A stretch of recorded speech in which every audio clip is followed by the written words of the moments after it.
Çështja e dytë, kur janë sigurimet haram, edhe me punu në atë kompani është haram. Nëse prodhimi i alkoolit është haram, e punëtori që punon atë çka? Nëse banka e cili jep komat është haram, e me punu çat sektor çka?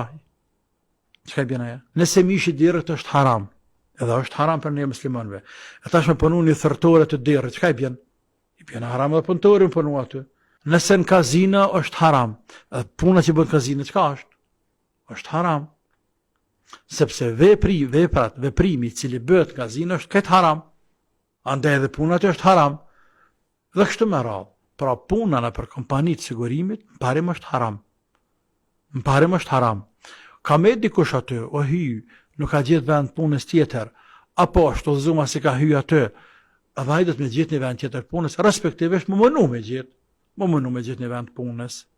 Ashtë ta gjanë, jale tani madhe zëtë. Do të më mundu me gjithë një vend punës halal.